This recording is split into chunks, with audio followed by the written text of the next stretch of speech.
to our curriculum meet and greet, so I'm going to just introduce everyone. I'm Miss Emerson. I'm a third grade teacher, and I'll start off. This is Miss Stevens. Everyone, Miss Stevens is waving. Miss Cotton. That's me. I'm Miss Emerson. Miss Newsome. And then Miss White, she's not in here yet. And then Miss Bradbury, and there's Miss Webb, she's our ESOL teacher. Oh, and Miss Mackey, sorry. Miss Mackey's picture's not here. She is an EIP teacher. So this is our daily schedule. We start at 7 o'clock, and that's like our arrival and breakfast. So students come in, they start eating breakfast. At 7:30, we start morning meetings. And then 7:45 to 9, we'll start reading workshop. And at 9 to 9:15, we'll start our phonics lesson. From 9:15 to 10, we do writing. And then at 10 to 10:30, we have recess. From 10:30 to 11:10, we come back in and we do science and social studies. And then we go to specials. So we have art, computer, PE, media center is new this year, STEAM, and music. So we have 6 specials. Then they go to lunch from 12 to 12:30, and then after lunch we have math, and then around 1:45 to 1:50 we start packing up for dismissal. And then some classes schedules might vary just depending on the services that the students are receiving in that class. Our lunch times also vary a little bit, so that we're not all trying to get lunch. So we're staggered a little bit. By like 5 minutes. Yeah. Oh, yay, it's me. So we have a new curriculum this year for phonics, writing, and reading. It's called HMH Into Reading. We'll be working in phonics, working on spelling patterns, multisyllabic words, and context clues. And context clues is kind of looking at prefixes and suffixes and knowing things like means not, and putting that with tie means not tie. Writing, right now we're working on our narrative writing. Our genres, it's 3 weeks.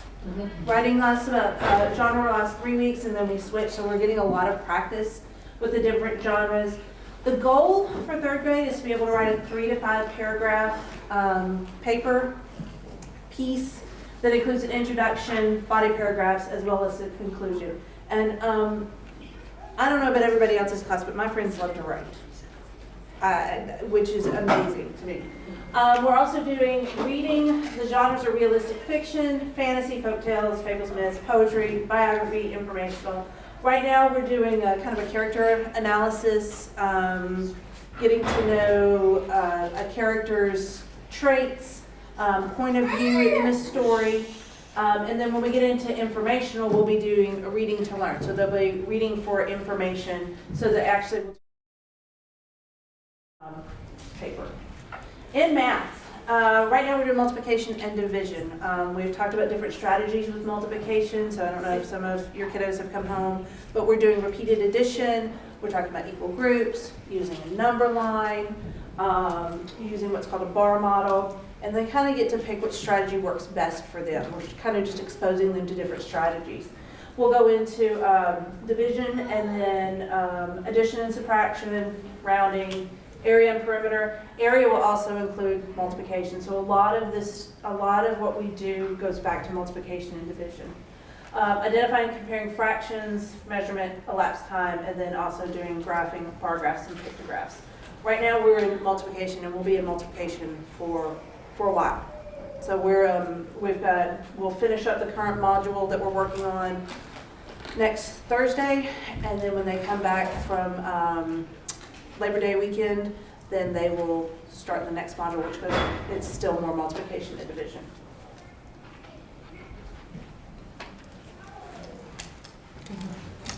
Hello, I'm Ms. Newsome, and I'm going to share information about our standards-based grading.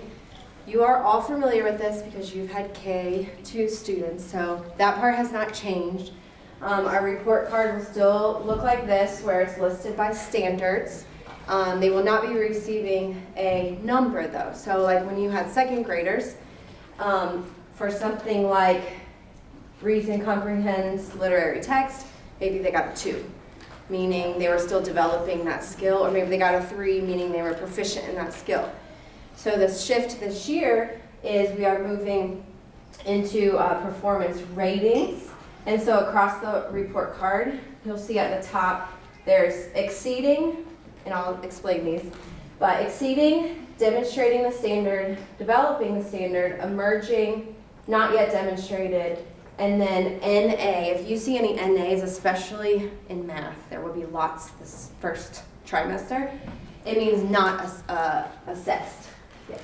So standards that we haven't even taught yet, that means NA. It doesn't mean your child can't do it or it's not applicable to them. It's just not yet. On the back of the report card and online, there's also explanation for what each of these means. The way I explained it to my parents and to my students is that exceeding is someone who's going above and beyond the standard. So for example, talking about multiplication, we will be teaching students how to multiply a multiple of 10, like 40, times a 1-digit number. So 40 times 8. If they can do that, they would be demonstrating the standard. But if they could do like 37 times 8 and find the correct answer, they would be exceeding the standard because they're going above and beyond. And then demonstrating is just students are on grade level. They might make mistakes here or there, but overall, when we look at classwork, when we look at assessments, when we look at how they perform in class, they're mastering that, so they'd be demonstrating. And then the next one down would be developing. This is someone who needs a lot of support. They can do it with help. Maybe they need manipulatives or they need a lot of teacher support. So there's just some inconsistency with them being able to do it independently. They would be a student that's developing the standard. And then emerging is like beginning stages. They need a lot of teacher support. They need the concrete models to work on it. They're making a lot of errors when they're trying to do it independently, or they can't do it independently at all. That's someone who's emerging. And then not yet demonstrating would be like we've exposed them to the skill, we've been practicing, but even with teacher support, there's just a lot of misconceptions, they're not getting it. So that would be not yet demonstrating. The district is doing a lot about informing parents about this new standards-based grading. It doesn't feel as new to y'all, but for 4th and 5th grade who used to do numerical grades and get like a percentage or a like 93, it's new for them. So there is a family engagement series on August 29th. If you go to the Professional Development Center right there by Holly Hill and Across from Ace. Hills, yes, across from Ace. On August 29th, so that's next Thursday from 5:30 to 7, the superintendent will give a message, they'll be talking about homework help, and then they'll be talking about these changes. There's also a Beyond the Bell podcast that you can find information about tons of stuff with Barrow County. You can listen to the new superintendent, all the things. But you'll see Dr. Neer was one of the guest principal speakers. She did a very good job. And they talk about the why and where we're trying to go with it, why it's helpful for students, teachers, and parents. And if you want to listen to that, just type in like Google BCSS, Beyond the Bell, and it will come up as one of your hits. Okay, map testing. Y'all are here, Barrow County parents, then you know this is not new. We do map testing 3 times a year, the beginning of the year, first thing as soon as we can, so we can get a baseline of your child's current skills. Then we'll do it in December to measure their progress for the first half of the year, and then we do it again at the end, like mid to late April, to assess how much progress they've made to the end of the year. MAP stands for Measure of Academic Progress. We really like this assessment because it measures not necessarily grade level skills, but where is your child at the time of each test and how are they progressing. So if your child is below grade level, that it shows us that, but it also shows us how they're growing in certain areas and we know how to teach, reteach, enrich. If your student's above grade level, same thing. They're going to be assessed at the level they are and then continue to grow. Third grade, for the first time, they take language arts. So in second grade, they had reading and they had math. This year, they will take language arts. Language arts is writing, spelling, grammar, stuff like that. When you receive the report, I think it's really important for y'all to know the difference in the 2 percentiles. So the one on the left that has the little line plot is showing their achievement. So this particular test, Christopher, he's the 47th percentile. That means out of a typical 100 third graders, he's 47th. That's pretty much average score. And you can see how he performed over time from the end of first grade to third. So the graph on the right is growth. And so it's showing that, yes, Christopher scored in the 47th percentile, which is average, but his growth was really good compared to his peers. He was 96th percentile for growth. And then it shows you here, he's in the highest percentage for how he grew. So it's important to look at both things. Not only where do they compare with their peers, as far as achievement, but how are they growing? Okay. Hi, I'm Miss Stevens, and I know there's a lot of us over there.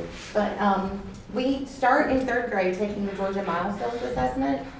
So what that is, if you don't have an older child that's taken it before, is just a summative assessment. It's kind of like a summary of what they've done throughout the whole school year as far as the grade level standards. So they take that in English language arts and math in third grade, and then only fifth grade takes science and social studies only. We don't take that in third grade, science and social studies. So English language arts includes their reading and then also their writing. And we don't take that until the end of the school year, so the first week in May. And third graders take the ELA, which has 2 parts, reading and writing, and then 2 sections of math as well.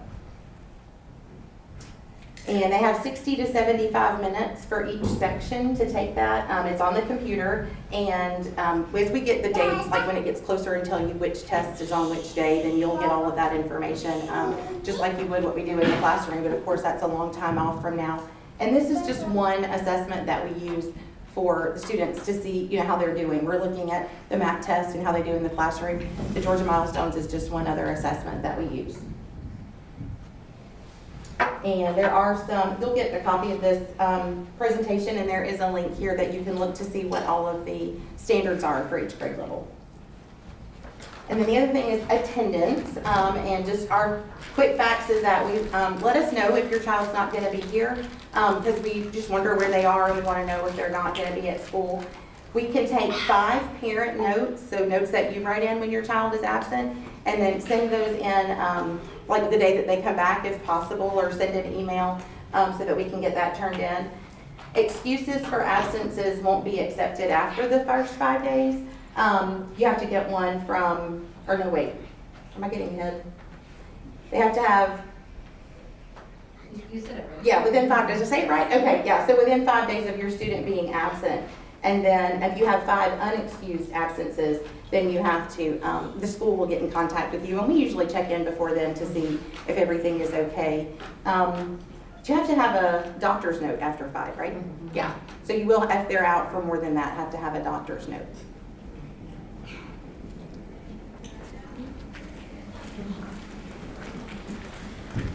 Hey y'all, I'm Miss White, if I haven't met you already, but I'm going to talk a little bit about PBIS at our school, so our positive behavior system that we have here at school. So as you walk in the halls and in everyone's classroom, you'll see a lot of these posters that have PAWS, pause, because we're the bullpups. And so these are just things that we are expecting of our students every day and in different settings.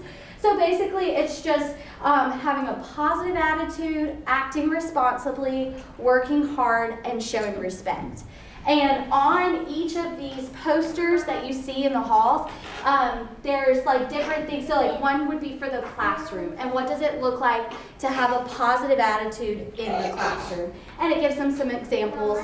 And we go over that as a class. We also have some of these posters like in the bathroom. And what does it look like to act responsibly in the bathroom? Like that's a big one. But it just is, it just is like a good positive system that we have in our school to help give praise and to help give recognition to students who are doing these things. We also have some like golden tickets in the hallways, and we get points throughout our day at specials and at lunch to like, if we are doing these 4 things, positive attitude, acting responsibly, working hard, showing respect, we'll get like points at lunch and at specials and stuff too. So lots of classes like work for class rewards and things like that from those things. So this is just kind of something that as a school, all over the school we're doing. Teachers are looking for your students just having these expectations as they walk around. Another thing that we do as a school is we do the Boys Town expectations. So Boys Town is a school-based intervention strategy that helps us focus like down on some certain skills that we can teach the students in those things like positive attitude, acting responsibly. So some of the things that we work on are greeting others, following instructions, getting the teacher's attention, staying on task. These are things that we like work on the skill with the students. So there's different lessons that teachers do in their classrooms, and we read books to help us like learn how do we see what the kid is doing, how could they do better, that kind of thing. But then you'll also see a lot of these posters around classrooms and in the school as well, but they just have very simple instructions for how we do those skills. So like following instructions, look at the person, say okay, do what you're being asked right away, and then check back if there's something that you're questioning on or something. So each of these skills we've kind of put into positive attitude, acting responsibly, working hard, showing respect. And as we like go through our school year, we focus on certain skills. So like at the beginning of the school year, it's a lot of how do we follow instructions, how do we get the teacher's attention, how do we greet others, and then as we go through the school year, we look at some of the other skills that we're focusing in on. Yeah? Hi, I'm Miss Bradbury. So this is ClassLink and Launchpad.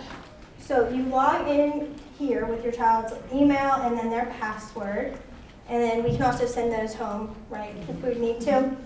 And then this is Quick Card, so if you want to scan in instead of putting in their email and password, you can access that. And then when we get to Launchpad, this is what Launchpad will look like. They have access to all of these apps. We mainly use HMH, sometimes Canva, Infinite Campus, big one. They can also access their Quick Card here where they can scan, SplashLearn, Epic, Outlook, all the apps and resources. Where do you find that at? On the school website? Yes, so you can find this in Bear County schools, and then they just log in with their email and password. Most of them have their email. Right, I've got the email. I think you I can just just have in the never seen search, this part. in the search engine also, you Okay. can Yes. type ClassLink Launchpad. It will come up because you'll have to select Barrow County. Yeah. Okay. And then your child, most of them know their username and password, but we can also send them home and send home the quick cards, which is just a QR code. It's the same email password. Yes. Yes. That will stay with them until I graduate. Yes. Pretty much all of the apps, they can access and use at home. Epic's kind of funny where it's only like 7 to 3 or something. Yeah. But pretty much everything else they can access from home. Even the Infinite Campus, like that's their student portal. Right. So you can yeah, see their I'm familiar with information. that. And I think with Epic, if parents, Yeah. So create you're- an account, then they can actually get it. Yeah. So there's also, Myon is also another one that's on there that's similar to Similar, okay. So then also if parents want access, like they want a card, Yeah. I'm more than welcome to, I'll send it to you if you need it. They're also practicing every day, going onto the computer, logging in themselves, so hopefully they have those steps to do it on their own. And then, so parent support. We would love to get reminds from you, emails, any concerns, any questions. Also, we will be sending out reminds to you and emails if we need anything, notes in folders, transportation changes, those things. Set aside time for your child to read every night if possible. That'd be great. We'll be sending home book pouches with books on their grade, on their level, to read by themselves, to listen. All of those things. Practice spelling words and multiplication facts several times a week. So we'll be sending home spelling words weekly. And then some of us do homework, math homework. And then you'll also be getting a workbook for them to practice their math. Then HMH practice book we'll be getting. We'll also be sending home the module they're in. Yes. Okay, we'll be sending home the module they're in so you can quickly find the pages they should be working on. Go over the work that is sent home. So we'll be sending home work that they finished, that completed. It'll have the grading, and then you can talk about how they did, maybe what we should practice a little bit more, what they rocked it on, and all of those things. Encourage practice growth mindset. So all of those positive things we've talked about, practice those at home if possible. We're practicing them so much at school though. Encourage and practice, ensure your child has plenty of rest during testing weeks. Very important, please. Make sure they are not sleepy during their testing weeks and they are rested. They'll be getting breakfast here, if not at home, so they'll be fine. And then, but sleep, definitely as much sleep as possible for testing so they're not tired and they can focus and do their best on the test. Will you leave that one up? Yes. Okay. And will y'all help? I've already put them out, but we're going to pass these out. This is the HMH homework and practice book. We're handing these out. They're yours to keep at home. So what Miss Bradbury was talking about is like we're on module 3 right now. So when you look at the practice book, you can find, it says like 3.1, 3.2. I have another one here too if you need it.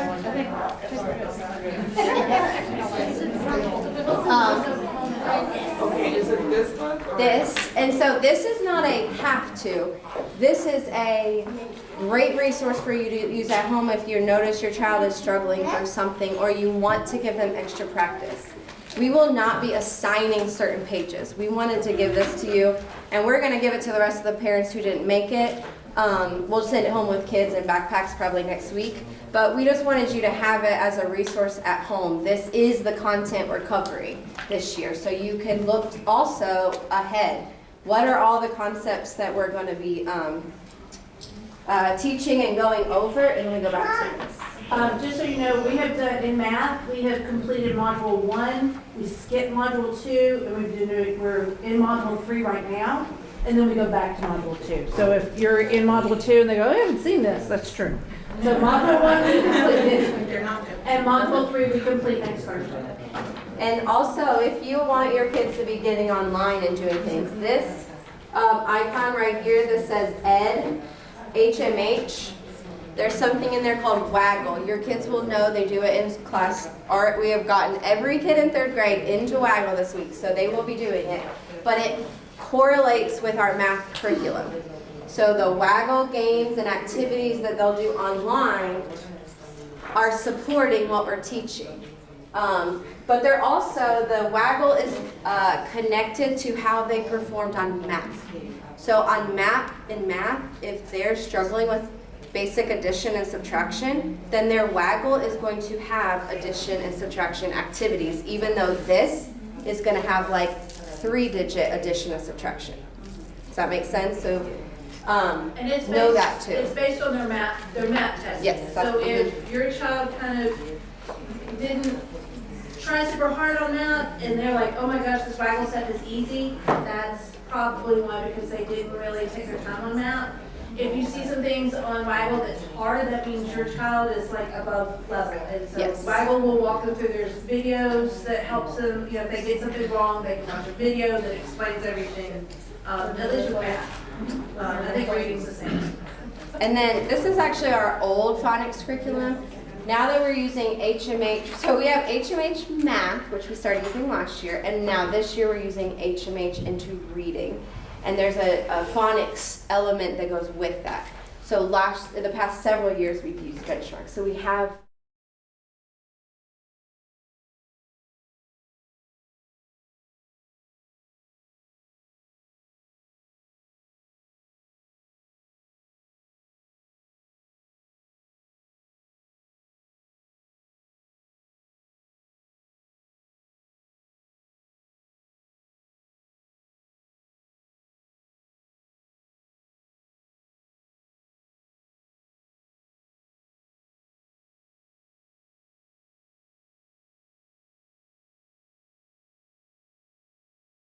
How many words can you get in a minute? Let's do it again tomorrow. How many times can you get it? So that's that. And then after the automaticity page, you're going to have 2 passages. They also have words that follow the spelling pattern. This is just like a great resource for just practicing reading, practicing fluency. You can ask them questions about what they read. Again, this is not a have to, but it's a great resource to just kind of have to go over stuff. If you're like, I don't know what to work on, then here's 2 options. She's good. We spend all day with children, so literally I can keep teaching and she can run circles. She's really good at Yeah. Do y'all have any questions for the team, or if you want to speak? There was one thing we wanted to say about the report cards. Yes. So if you look at the report cards, we are, when we do the scores when we're doing the scores, that's what we did last year. We are looking at what the expectations are at the end of 3rd grade, not what we're currently doing. So in math, you might see that, that's kind of where we're going to stop. In reading, you're going to see a lot of developing, probably because those standards take us all year. And so we're looking at what are these 3rd graders supposed to know at the end of 3rd grade? So are they supposed to be on grade level standards at the end of 3rd grade in reading? I So just want to know about reading. the because- goal is that in all of these reading standards, that they would be demonstrating or exceeding by May.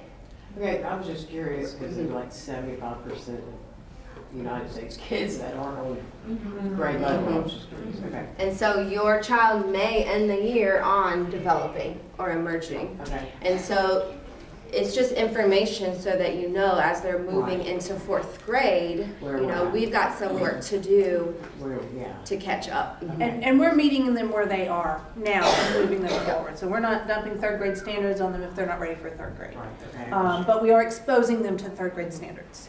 So they get that whole group. Sorry. No. That's what makes the map report that's showing growth so important, is because if you look at where you started and how much growth you've made, Right. you may not be at, on grade level at the end of the year, but if you've You're made a going, lot yeah. of progress and growth, that's what we want to focus on, is to continue moving in that direction. And we're going to be doing parent-teacher conferences this year twice, instead of just once a year. So the first date will be November 3rd, and teachers will be in contact with you about setting up an appointment. And that you can come in person, you can attend virtually, we'll be able to kind of be flexible with how we do that. So you'll be able to hear from the teacher, kind of go over, they're calling these progress reports, not report cards. Be able to go over that with your teacher and understand a little bit more kind of where your student falls on that learning progression. And that's not the only day we're doing it. That's just one day where we have most of the day, because that's a digital learning day. So that's where we have more open spots. Yeah, November 4th. Sorry. We have more spots open that day for you to come in, for us to meet with you, but it won't be the only day that we're conferencing. Right. I saw that you had your Oh, yeah. Well, I mean, given what she said, how the kids are behind anyways, I've always asked every year, but since y'all are changing things, are y'all gonna offer tutoring or anything for kids that are struggling? There is a Bear County Schools tutoring list. We can't. Whoever your teacher is, we can share that list with you.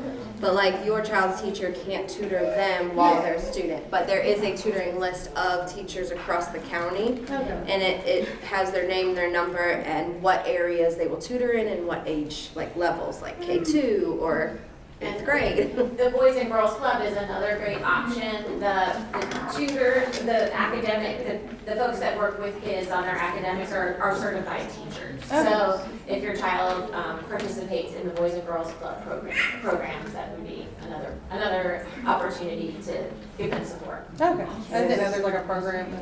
Does this cost, I mean, I'm just curious, the finance part of it, do you pay for the tutoring? Yes. The Bear County tutoring list, yes, those people that you contact, they'll have different rates. Yes. Any other questions? It was great for y'all to come out. Thank y'all for Yes, coming. I did want to let everyone know, hello everyone, I'm I'm Andrea Neer, we haven't met. I'm the principal And we are having a family event on September 21st. It's a Saturday. It's our back to school kind of tailgate picnic. It's just outside on the playground, and it's a potluck style. We'll have some barbecue and some pizza, the main dishes, but it's always great to have families bring, you know, it can be anything from a box of cookies to, we've had a elote once, so just whatever. It doesn't have to be much, but it's just a fun time to gather, get to see some of your child's friends, and get to connect with some other families and parents. So that's the 21st from 11 to 1 outside. Thank you. Thank you.